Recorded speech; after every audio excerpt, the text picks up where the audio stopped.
Hi, this is Tim Hamilton, the co-host of the Maryland Crabs, and I'm here with a Crabcake for your listening pleasure. What's a Crabcake? Well, it's not quite a full episode, it's just a little snippet. Stay tuned and check it out. Make sure you check us out on themarylandcrabs.com. You can follow us on Twitter at MD Crabs Podcast or find us on Facebook at the Maryland Crabs Podcast. Don't forget, subscribe, rate us, iTunes. Go there now.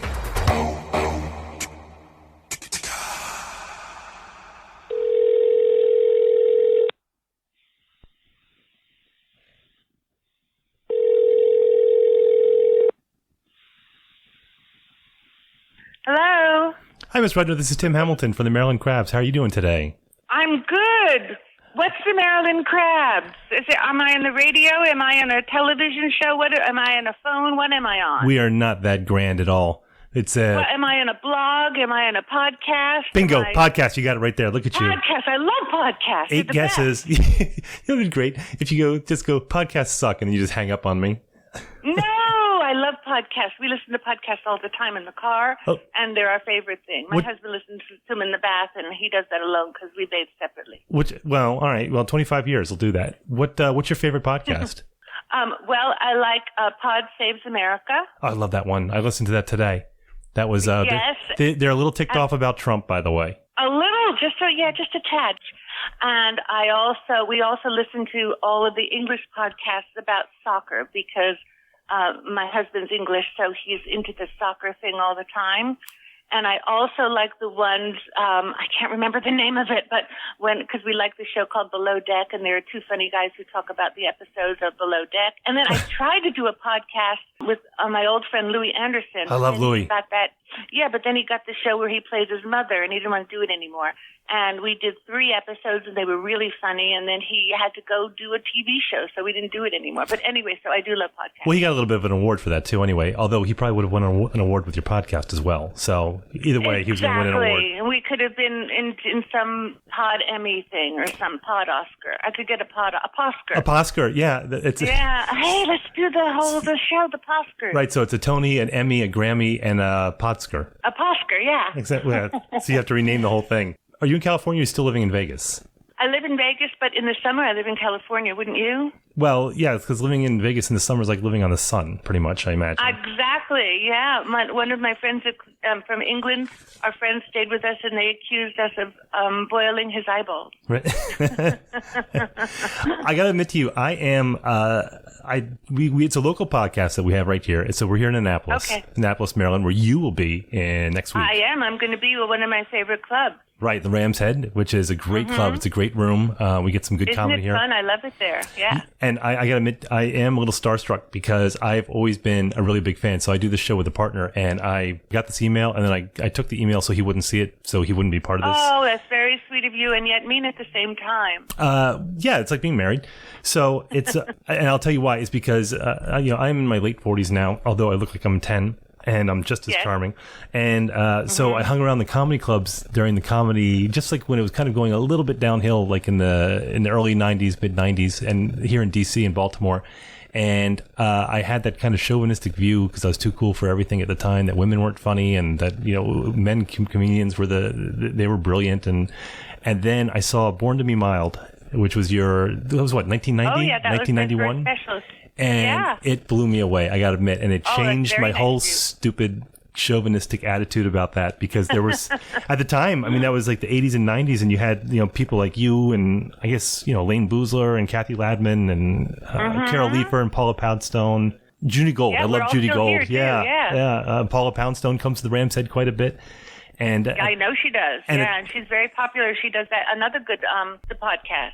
I haven't listened to hers. PBS one. Oh, she was on, but she was Louis and Paula were on Mark Maron's WTF, which I'm a big fan. He's the best interviewer in the business. Oh yeah. And it was fantastic because I love I love the comics. I love the comics who kind of came up before there was podcasts and everything because they had to do Letterman and well, we've been doing it a whole long time, and you don't do it because you don't like to do it. You do it because you like to do it. Do you get tired of being on the road though? Because you were in Vegas for 15 years? Yeah, 13 years. And then in and out. Yes, because I wanted to raise my daughter, and that's the one place where you can kind of have a normal life because I would go to work at 7 o'clock and come home at 10. You went to Vegas for a normal life. I did. I went to Vegas so I could be a mother and have a wife and still raise my kid. So that's what happened. And then Celine copied me, and then she did it too. Well, yeah. Well, you were there. You were the longest comic in residence there. I think you were 15 years, 13? I was, but you know what I think? Because Carrot Top started after me, so maybe he exceeded my limit. I haven't counted, but Carrot Top's been there a long time. Oh, yeah. He's a god out there, isn't he? My old friend. Well, he does the Luxor, which was next door to where I started, New York, and he has a residence there. So maybe he's longer, but don't tell anybody. You can, because I like Carrot Top. It's okay. There's very few comics I don't like. I mean, there's some I don't get, but it's not. I like them all for the most part. You know what I like? I like people who do something. I don't, people who sit there and say nobody's any good and they don't do anything themselves. I just like people who get out there. You put yourselves out there and you try. And then I respect anyone who does that. Well, to say you've been prolific, and like I said, I honestly am starstruck. 'Cause I remember watching comedy like A&E's Evening at the Improv. Remember that? That was in the late 80s, and everyone who was just absolutely huge was on that. And I was always just really a big fan of yours because you had that kind of cerebral take that was kind of like a little kind of Stephen Wright without that cerebral, and Mitch Hedberg. But it was just you had something that you said. You're talking about being married. You said it was great to find someone who you want to annoy for the rest of your life. For the rest of your life, yes. And I think that should be on. And then you don't know how many napkins that's on, and people use it as on wedding glasses and wedding photos and everything like that. Oh, I should have gotten that tattooed. That little saying stuck around a long time. Yeah, I want to get that tattooed on my back. That's pretty much. Good. That's good. It should be on love a tattoo. Yeah, it should be on everyone's wedding license. But yeah, so there's been a lot of huge changes in comedy in the last few years because everyone's got the podcasts and they've got the show, the specials on Netflix, and there's so much access now. It used to be you had to get Carson and Leno, and you did all the big ones. Yeah, I did a lot, and it was I always felt fortunate when I got on any of those shows because it's always tricky. I've just done another special called Rita Rudner, Tale of Two Dresses, because I couldn't decide what dress to wear, so I switched in the middle, and that's coming out September 4th. Is that going to be Netflix? It's on something called, I just had a big phone conference with the PR people, and they haven't told me how to say it yet. They said it's on demand on iTunes and Google. Oh, gotcha. And something else. But they didn't write it to me yet, so I can't tell it to you. But anyway, it's going to be on demand on iTunes, Google, and something else. Do you think because it used to be that you'd work for a year and a half to get an hour and get a special out there, and it was a big deal when you did that.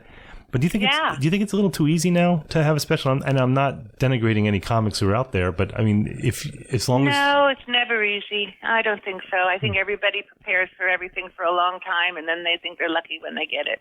So, I don't watch many comedy specials these days because I like other things, and it's podcasts. It's like when people do podcasts, you don't sit home, oh, whose podcast can I listen to now? You kind of want to break from it. So I watch a lot of sports. In fact, I'm right between Wimbledon and the World Cup at the moment because, my husband's English, so he's in the World Cup, and I love tennis, so I have to watch Wimbledon. And that's pretty much how we're spending our days until we have to go to New York tomorrow, and then I'm playing New York for a couple of days. Oh, where are you in New York? I'm at 54 below, or it's below 54. I never know which one, so every other time I say it differently. It's a little warm here on the East Coast right now, so you might want to pack something light. Yeah, that's okay, because I've just been to Hawaii. I was doing my show in Hawaii last week, so I still have that suitcase packed with all of my sleeveless dresses. Well, you're going to have to decide which dress, though. Pardon? You're going to have to decide which dress, though. Oh, yeah, my Tale of Two Dresses. Yeah. I just was distracted because I'm looking out and I just saw a beautiful butterfly, and it's flying around my plant. Okay, but that's like you Hollywood types. You're just so unrelatable, and you're just in your own world. It's just butterflies flying by. It was a really pretty orange butterfly, and I'm just watching its journey. Sometimes you got to watch a butterfly. So you don't tour as much as you used to. So you just a little bit? No, I do different things. I'm doing a play that I wrote with my husband, Martin Bergman. We're doing that, and we're trying it out in a little theater. And then I'm writing my autobiography, and it's taking a long time because all of a sudden, I said, now I'm doing a play. And then... So you got halfway through the autobiography, and you just got bored and said, all right, let me do something else for a while. No, things come up, and I just have to do something else. And now I'm traveling in the summer. I always travel with my husband and my daughter, and she is going to be actually performing at the Ram's Head. She's a singer-songwriter, and she just turned 16, and I told her I was working when I was 16. Get to work.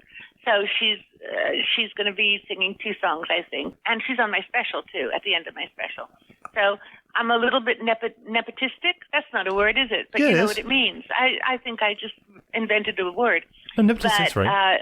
I liked when she's with, performs with me because I know where she is, and she's 16, and when she's not with me, I don't know where she is. So as much as she can. Oh dear. I don't know what that. I told you I'm having drywall fixed in the basement. Did I tell you that? No. Well, just cough if you're in trouble. Yeah. Oh gosh, so that's what that noise is. It's not anyone having indigestion. Can you hear it? Just sliding. Okay. Well, we had a leak in our fire sprinkler, and now we're having the drywall fixed. Life doesn't get much better. So your daughter's 16 and she tours with you and she sings? Yeah, she just turned 16. Yeah. I can't get my daughter. My daughter's 14 and I can't get her to clean her room. Just before we got on the phone right now, get her to clean her just room. had a battle about that. No, that's a non-starter. But she does sing. So she's only in the summer. In the other she's got to go to school because I didn't go and she has to go. So, but in the summer, that's why I went to Hawaii, because I only go places where she wants to come with me. So she wants to come to New York. Oh my gosh, there it is again, the drywall. Barely hear it. She wants to come to New York, and she wanted to go to Hawaii, and those are the 2 places my husband will come to. My dog, no, my dog is staying with Aunt Linda. So I love Aunt Linda.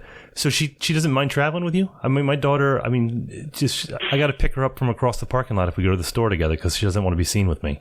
We don't give her a choice. The problem is, you have to not give them a choice. When she's here, we hardly see her, when we're in the same house. So I really like it when we're all together and we travel in the summer together, and then I get to tell her to read a book. I got a daughter who's 14, and then a son who's 13, and their hobby is just throttling each other. That's where the phone has ruined everybody's life. It has really, and I'm a big tech guy. I know. I said Steve Jobs ruined the world, and then he died. I say we dig him up and we tell him what he did. So what I always said with the phone, and here's the trouble with it, is that if I ask you, what should I? My daughter's 14. When should I think about a car? Should it be a new car? What do you think? And you could offer some suggestions. You can say, well, when I was a kid, this is what happened, or this is what my friends do. But if I ask you how much time should the kids spend on the phone, you can't tell me because no one knows. It's only been around for like 5 or 6 years for the kids. I know. All I know is her phone has to be out of the room by 10 o'clock. Yeah, we tried. Yeah, we do that. They're not allowed to use a phone in the car when we drive around around Annapolis. No, because my daughter's going to take her driver's test when we get back from New York. Oh my God. But I hope she'll fail. I've told her all the wrong things to do, so maybe she'll fail. Just don't use your turn signal because it's a sign of weakness. Just get right in there. No, exactly. I love that. Right. No turn signals. Don't tell anyone. I'll constantly honk. Yeah, have a beer. That's exactly what you want to do, to have that control. But yeah, that's exactly. That's a good thing to do, actually. I was just on the road with her, telling her the right things to do yesterday, and I should have been saying, no, what you'd want to do is wanted to run into the other car. So what's your play about? My play is about two strangers who have to spend the weekend in a hotel room together, and they're both going through traumatic times in their lives. It's like character study. And they're strangers, and it's a sold out weekend, and they both refuse to move. It's a drama. Yes, it's a musical. I'm singing. I haven't sung since I stopped doing Broadway, but I'm singing. And it's called Two's the Crowd. Because that's where you started, in singing and dancing, right? I started singing and dancing, and I haven't done it in a long time, but I'm going to do it again. So you're from Miami, yes? Yes, I'm going full circle. That's okay. I tried half a circle, it didn't work. I want to go all the way around. Right, so then up to New York, where you were on Broadway, and you were a singer and dancer, and then you broke into comedy. Yes. You seem like you have self-esteem, and you like yourself, but you got into comedy anyway. I know, yeah. My husband says I might be the only normal comedian in existence. But Brian Regan, maybe. I'm insecure, and I know that there are a lot of things wrong with me, and I decided to dwell on them. Yeah, that's what. Well, yeah. I mean, why sit there? That's what you have to do in comedy. Forget what's wrong with you and dwell on them. And then there are two styles of comedy. Basically, either you say what's wrong with yourself, or you say what's wrong with other people. So I decided to say what was wrong with myself. There's you said you don't watch a lot of specials, but do you follow comedy lately? Any newer comics? Maria Bamford, who is she's just phenomenal because she struggled with some mental health issues, and I think she did her last special was just her and her parents. She did the special. Oh my gosh, that sounds interesting. It was awesome. She's phenomenal, but she dwells on a lot of that, like looking inward, and it is so funny. She is so brilliant. Tell me her name again. Maria Bamford. She's probably, okay. Yeah, she's probably no. Okay, I will see. But again, we watch a lot of English dramas and mysteries and sports. Now, do you watch soccer just for your marriage, or do you really like it? Marriage. Yeah, I can't. I tried last year or 2 years ago with the World Cup. And it's only exciting to me when England plays. Like he was downstairs with Belgium and I don't know, somebody else, and I lost interest. But tomorrow is England and somebody, I don't know who, Switzerland maybe. Now, is it different than? I don't know. So is it? This is where I'm horrible. I like football and basketball. I don't get soccer. So is it like Manchester but England has its own team and then they're playing other countries? No, these are the countries, and then they put all the people who are from those countries in different teams, and then they kick the ball around. Wouldn't it just be easier to get divorced? That seems like a lot to watch soccer. I think soccer would be a lot easier if they'd use their hands, because it just seems very inefficient. It's so limiting. Right. And there's a ball there. It's so tempting. You don't go to horse racing with no horse. So I think you should. They should expand the rules. But again, when England's playing, I get all excited because Martin, my husband, wants England to win so badly that it's contagious.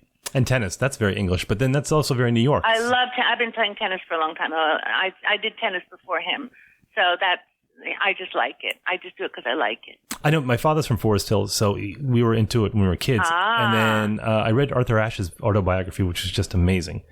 And I love Arthur Ashe. He's just such a gentleman and all that. I just really loved him, and that kind of got me into tennis somewhat. Yeah. Well, I started playing tennis for a very good reason. I was dating this guy for a long time, and Bjorn Borg. No. And when we broke up, while we were dating, we found out something weird about each other. Our apartments in New York looked into each other's apartment. We both lived in high-rises. Uh-huh. So when we broke up, I found myself looking across into the window all the time, and I said, I got to get out of the house. And I started playing tennis. I started going to a tennis clinic at night. Or you could have gotten curtains. Yeah, well, I did have curtains. I'd look through that didn't work. Oh, you couldn't stop yourself. And I'd look out the window. I said, I got to stop looking out the window. Like Edna Kravitz. So I started playing tennis, and that was really good. So I always try to figure out how I can stop doing something that's wrong, and that's how I started playing tennis. See, you channel things into productive activities. I just don't do that. I try. That's what I try to do. Yeah, I can't do that. I try to use the things that are wrong and to try to make them right. I quit smoking like 15, 20 years ago. I'm like, why don't I just eat tons of sugar instead? And that's how I handle things. Okay, well, there you go. That's a choice. Well, yeah, but playing tennis would probably have been a better choice. Mm-hmm. Well, not for me, because I started dating this guy who was a tennis pro who ended up being shot by the police. Oh, my God. I got into a lot of bad relationships. I guess. Like, what did you do? It was a long time ago, and I don't want to get into it. All right. I'm not recording. You can tell me now. But it's a I'm kidding. Story, I am recording. No, it's a true story. He was later shot by the police. Oh, well, okay. I don't know what happened. I don't even want to joke about it. Like 20 years later, and I read a story about it. And, oh, my gosh, how did this happen? But I escaped. So you're coming to Annapolis in a weekend. Have you ever been out here? Twice? Oh, yeah, you said you've worked the room before. So are you staying? Yes, I liked it both times. That's why I'm coming. But when I'm in the East Coast, like I started working in New York. And this summer, because I have loads of friends in New York, and I like to see them in the summer. And then I said, well, I'm there, so let's do some shows. And then I'm on the East Coast, so I'm doing a show in New Jersey and New York, and then I'm in Annapolis, and then we might show our daughter Washington, D.C. a little bit, and then she'll get bored, and then she'll want to be with her friends and look at her phone, and we'll take her home. And then she goes back to school. No, then she's going to music camp. Yeah, I mean, D.C.'s only a half hour away. I mean, it's been like 200 degrees, 300 degrees for the last few weeks. Yeah, that'll be good. I'll show her D.C. 200 degrees. She'll like it. But you guys are going to love Annapolis. She'll love Annapolis. We're a little town. We're a cute little town. I like it there. It's cute. We're very colonial. We walk around. I mean, you've had the big tragedy there, and that's terrible, though. And I feel bad for all those people. Yeah, we're a small town, so that hit us pretty hard because everyone knew the reporters. And it's just unbearable what's going on. But that's why in my act I don't talk about that. I talk about love and life and being married and having children and not understanding technology. You don't believe in comedy from tragedy. I do, but I stay away from politics because it's too disturbing at this point. And I know that not everyone has to think what I think, but I do know I'm right. Well, yeah, and I think, not to get heavy, but so we knew the reporters who were shot because, again, it's a small town, and we actually had a fundraiser the other night. And, we had a couple of the reporters on our podcast who talked about it a little bit, and we didn't want to get too much into it. But they did tell us that they were getting some nasty emails from people that just kind of saying, good. And it was just, they said, we try and look at all the good people who have been supporting us and everything, but it makes me sad that we've come that way as a country. It really does. That's what I just don't, it's become so uncivil. I hope at some point it gets back to place where we can all have discussions. Well, I know where we can have discussion. We can have discussion at Ramshead We had a on discussion. Stage. We're going to do it for America. We're podcasting for America. So if you don't get a new podcasting partner with Louie, I'll do it with you because my partner doesn't find me funny at all. And plus, I like Vegas. That's not right. No, that's what I tell him too. But Rita, you're going to be at the Ramshead on Stage on July 15th. It's a Sunday for 2 shows. That's at 5 and 8 p.m., right? Whatever you say is what I'm going to do. And so if you need tickets... I wasn't going to do that, but now that you said it, I'm going to do that. Yeah, because otherwise you're just calling to chat. And if you happen to mention that you were on stage at Ramshead, then that would be fine too. It's fine. Whatever is good. I'm good. You know what? You made me feel better. You're actually very laid back, and I feel a lot better. That'll be $60 for the half hour. I will give you my Blue Cross card, and we will settle up with the copay later. Oh gosh, a copay! I hate a copay. Yes, okay, but if we must.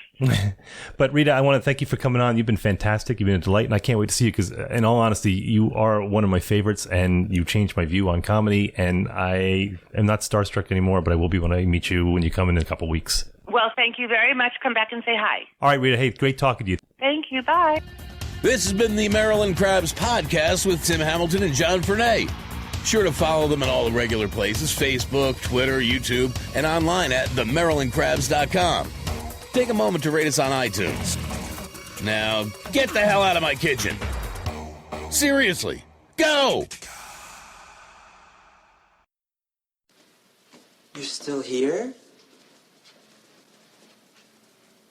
It's over. Go home.